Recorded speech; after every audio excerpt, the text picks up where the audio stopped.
So I'm here with Jenna Makhoul. Do you mind introducing yourself and tell people a little bit about what you do? Yeah. So my name is Jenna Makhoul. Maybe some of you know me as Jenna Makhoul, but I am the founder of Homemade Match, and I have been doing this for about a year, formally. And yeah, we started Homemade Match to really help our community, and we'll get into that, I'm sure. But um, I live here in San Diego with my husband. We've been together for over 10 years at this point, married for about almost soon to be 5. And yeah, things are going great. You know, live here with both sides of our family, and we're very lucky and blessed to be close to family. But yeah, Awesome.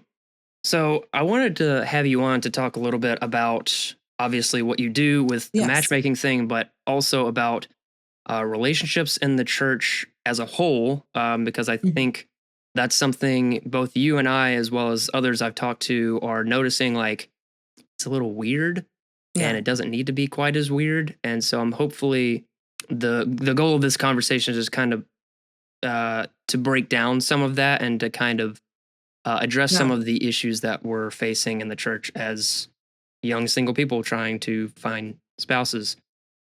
So I guess kind of starting out with that, I know Mhm. you kind of gave a little bit of an introduction to Homemade Match. How did you get into matchmaking, and what Yeah. made you want to start a business doing that? Okay. Yeah, there's many reasons. Obviously, this is a great question. So I've been part of the Antiochian Orthodox Church my entire life, and my family is Christian Palestinian. So I grew up within the church and worked on many different organizations and obviously volunteered a lot and on a national level as well, whether it being with Soyo or other, the Orthodox Young Professionals conferences and such. So I've pretty much been around the community enough to know, hey, what are the pitfalls like we're going to talk about later. And so yes, we started this business because there's personal reasons, and then there's other reasons as well. I was going through a crossroads in my life where I felt unfulfilled by what I was doing, and I knew I had potential to do more. And like I said, so previously I helped friends and family find love who are now married with children. And I guess I've always been like that people person that can see connections maybe before they're about to happen, or before someone else can see them, before they can actually see them themselves. And so I have 3 couples who are married with children and doing well, thank God. And it came to the point where people would come to me saying, hey, Jenna, do you have any friends or family, or do you know someone, that could potentially work for my brother, for my sister, for myself?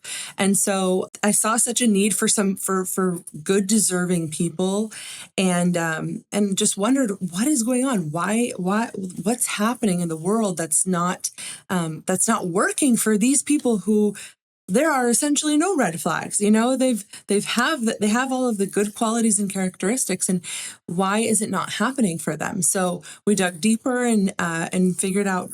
We'll be discussing more as well the reasons for this, and so essentially going back to what I was saying, it started off as being a crossroads, not feeling fulfilled in what I was doing, and applying to different avenues and almost getting there. And it got to the point where I had been through a bunch of interviews for a company I was really interested in, and going to do well, and knew I was going to do well.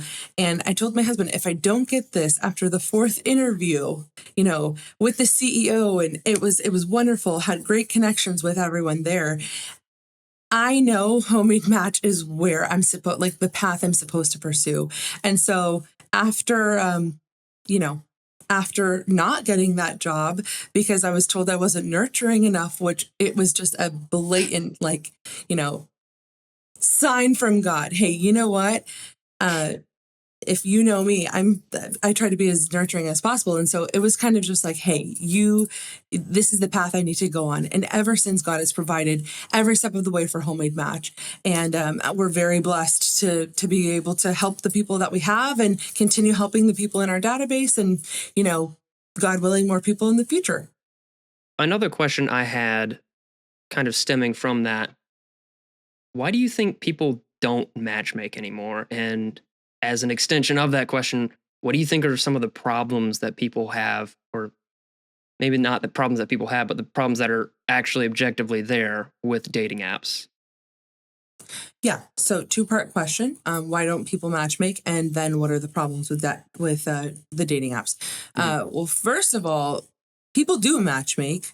It's still out there. It's just not a viable, affordable solution for regular people. You can be part of databases, but and essentially the paying client is the one who's paying the big bucks to have the service, and they're recruiting for them. But there's really nothing like homemade match for our specific community, whether it's Christianity in general. And so another reason why we decided to create homemade match is because we wanted to give a viable solution for people, for normal people who don't want to spend $6,000 to potentially find a match, or don't even have the means to spend $6,000 plus to find a match. So, but it is still important to them, right? And so this is another reason why we started Homemade Match and decided to keep it affordable. So yes, there are matchmakers out there. There have been for thousands of years, right? It's just there isn't something specific for our demographic, and it's not very affordable. Now, as far as the dating apps go, in the beginning of the dating app culture, it was exciting, right? It was new. Everyone was joining and excited to be a part of it and giving it a real chance. I think, I even remember when I first started, when I first heard of the idea, and I thought it was interesting.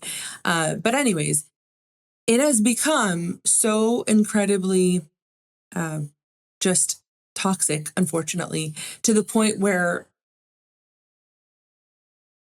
half of the population, women, are receiving too many messages and feeling overwhelmed. And then the other half of the population, men, are not receiving any messages whatsoever. So where's the disconnect these days? And we really dove into that and kind of, tried to figure out, why is this? It's a mix of things, unfortunately. So, we can discuss the pitfalls and the issues of dating apps all day long. Essentially, what it is 3 photos and 15 words to describe yourself. Right. So it's very hard to make a decision of, do I find this person to be marriage material or not, whether they even put that on their profile or not. Yeah, I think there's like you, I think there's a lot of issues with dating apps, and you were kind of touching on a lot of them that I have. Mhm. It's dehumanized, it's Absolutely. depersonalized, it commodifies people, and it reduces people to images on a screen, and that is not really an ideal way of assessing a person, whether or not they're a compatible spouse for you. And I think it also accentuates the um, the divisions between men and women because of what it is. Because like you were talking about, like all these women are getting all these matches, and then these men are not, and it just creates more divide between men and women. Mhm. It also leads to a lot of disrespect, to be honest, um, Absolutely. on both sides. Mhm. It leads to immature behavior like ghosting. Um, Cowardly it behavior. it incentivizes cowardice on the part of Mhm. men. Like they think, oh, I'll have this dating app, so I don't need to go out and approach women, and incentivizes being attention grabbing on the part of women because that's how you get matches. And I think ultimately it's not intended. It's not necessarily intended to get people married. Mhm. So Yeah. that's my laundry list of complaints. I'll Yeah, let you. absolutely. So there's a couple of things that you brought up. uh, it's funny because it's a little off topic, but I'll explain. You did mention that guys will tend to go on these dating apps so that they don't have to approach people in real life. And it is true. Sometimes I feel certain clients come to Homemade Match to pacify the idea of looking for a match without actually having to do anything. And so Mm, I'm always encouraging and asking, hey, what are you doing outside of Homemade Match to, get a date or potentially go, find someone? Because you can't, we're a tool, but it shouldn't be solely relied on, because we're matching people based off of not just our algorithm, but we have that personal connection as well, where I'm getting to know all of my clients, and we have marriage and family therapists who are also doing the same. And we even ask certain people to, answer a few questions on video so that we can get a little bit more information and see how they interact that way. But anyways, my point is, so essentially, we do encourage not Homemade Match not being your only option, and don't put your eggs in all in one basket. Essentially, we've all heard that saying. So, but yeah. do you think this is kind of a sub question, and do you think there's a difference between your mainstream like dating apps and dedicated dating sites? uh Like, is there a difference yeah. between Tinder Mhm. and eHarmony or whatever? Mhm. Potentially a slight difference. And I think people who are on eHarmony, for example, may be a little more eager and ready. So we have people in our database. We try to cultivate a database that is, we're ready. You're ready to move forward. This is not a dating option. This is a date to marry option, and we can talk a little bit more about that as well.